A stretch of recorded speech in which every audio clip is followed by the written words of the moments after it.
Bonjour. On pense.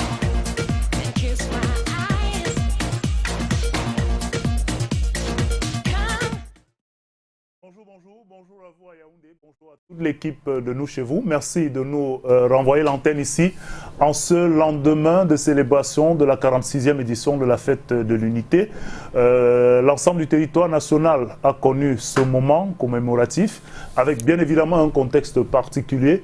Et nous, on en parle ce matin, on parle de cette unité nationale, de son avènement, mais surtout de sa réalité contextuelle de nos jours. On en parle avec une plume qui marque son temps et qui a déjà marqué le temps et l'environnement de la presse chez nous. Nous avons le plaisir de l'avoir aujourd'hui de manière très proche à Canal 2 International. Il est tout simplement la plume que nous avons le plaisir de recevoir et qui a accepté notre sollicitation ce matin. Jacques Dobel, merci de répondre à cette sollicitation. Merci aussi de m'avoir invité, mais je ne sais pas si je mérite autant d'éloges. Je ne suis qu'un modeste journaliste, je le répète tout le temps. Je fais ce que Dieu m'a permis de faire et j'essaie de le faire avec tout l'amour possible. Voilà. En tout cas, nous, on ne peut se priver de dire, et certainement bon nombre qui ont choisi de faire ce métier dans notre pays, que vous faites partie de ceux-là qui ont combattu le bon combat, qui continuent d'ailleurs de le faire. On dit souvent que journalistes dans l'âme, hein, jusqu'à l'éternité. Tout à fait. Et qui ont écrit certaines des plus belles pages, n'est-ce pas, de ce métier dans notre pays. Vous avez peut-être la modestie dans vos cordes, mais nous, on a l'obligation de le reconnaître. Et c'est d'ailleurs un plaisir de pouvoir parler avec vous justement d'une situation qui aujourd'hui met en exergue la marche de notre pays, l'avènement de son État unitaire, cet État unitaire qu'on a célébré hier dans un contexte tout particulier. Vous en avez certainement vu des réalités dans cette marche unitaire de notre pays. Et la première question que je m'en vais vous poser est celle de savoir quel est le regard que vous portez globalement sur la célébration de cette fête de l'unité que nous avons connue hier. Je crois que hier, tout s'est bien passé à Douala, à Yaoundé, un peu partout dans le pays, sauf dans les deux régions du sud-ouest et du nord-ouest qui connaissent beaucoup de problèmes depuis octobre 2016. Et ceux qui se disent sécessionnistes, qui veulent la partition du Cameroun, ont tout fait pour perturber, non pas complètement, ont tout fait pour perturber la fête dans ces deux régions-là, mais je crois qu'ils ne sont pas tout à fait arrivés à leur but.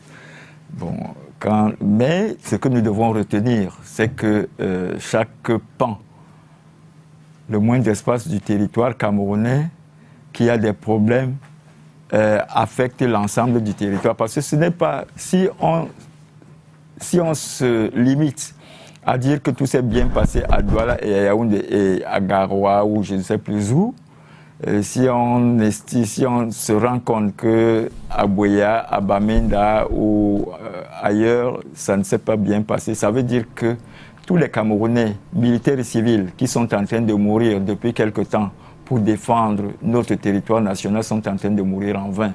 On en a vu qui sont morts à l'extrême nord, en face de Boko Haram. Il y en a qui sont en train de mourir dans les deux régions du sud-ouest et du nord-ouest. Ils ne doivent pas mourir en vain, parce qu'ils sont en train de défendre des pans du territoire national. Et si ce qui concerne l'ensemble des Camerounais ne se passe pas bien dans 1 centimètre carré de ce territoire camerounais, nous en sommes tous concernés. Nous sommes tous concernés. Alors justement, l'occasion est offerte, on le fait quelquefois, de revenir sous votre regard, vous qui avez vécu à travers votre cheminement de journaliste, vous qui avez vécu ces périodes-là, de revenir un peu en quelques mots sur quelques faits saillants de l'avènement de cet État unitaire. J'avoue que nous avons beaucoup salué l'avènement de la fédération en 1961 avec les accords de Fumban. Nous étions tous heureux, contents de voir deux entités du territoire national qui étaient administrées par la Grande-Bretagne et la France revenaient reconstituer un même État en 1961.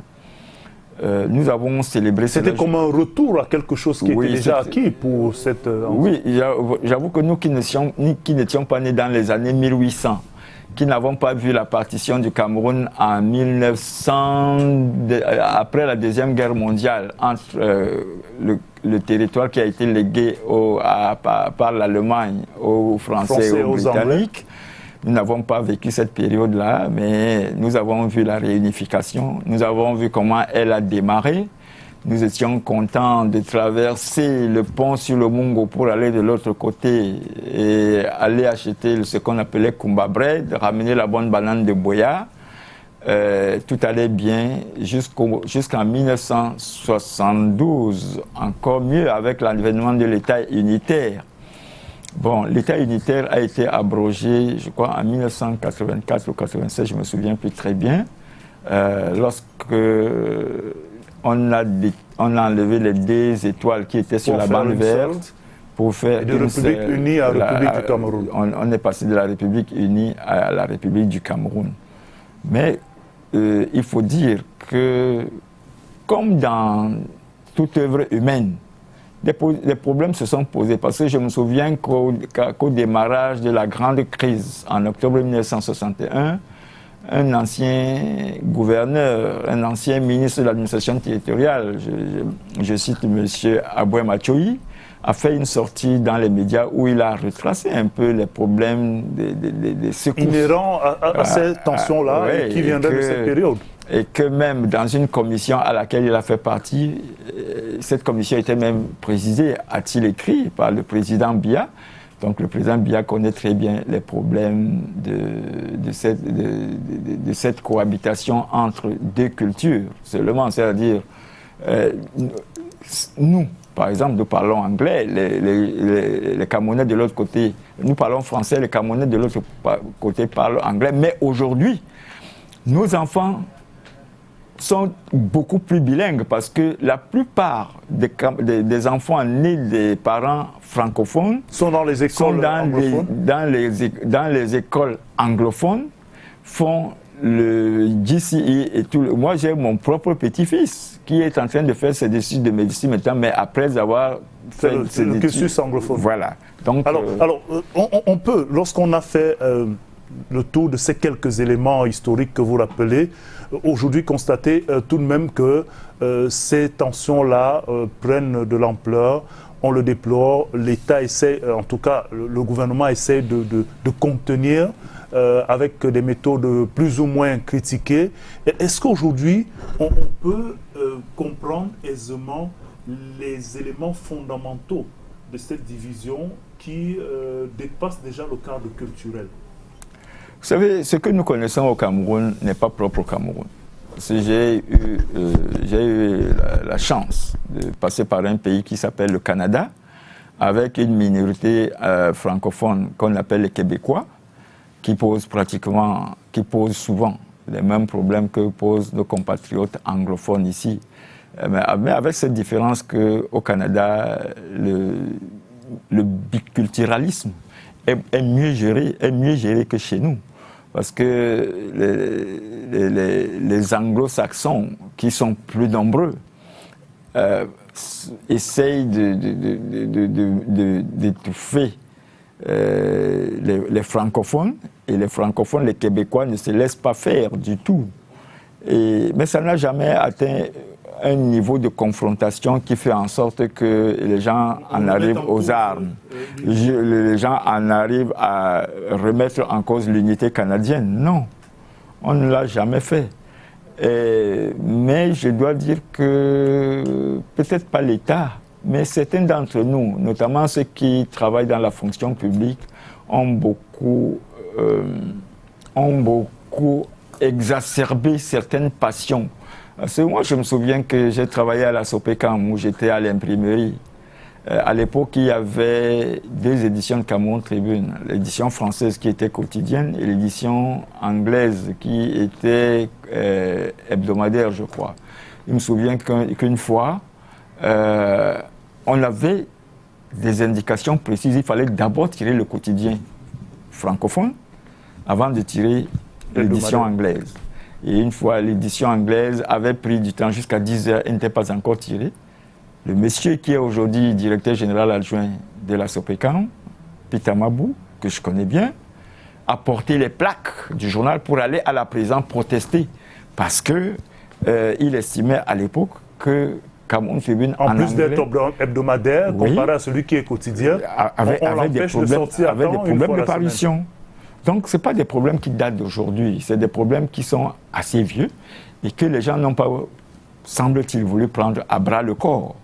Or, aujourd'hui, comme avait dit simplement un théologien allemand, le char est trop embourbé, il a trop avancé dans la boue. Mais il faudra qu'on l'en sorte, parce que j'ai dit dans une chronique qui a été diffusée vendredi sur Canal 2 que nous sommes d'un patriotisme inébranlable.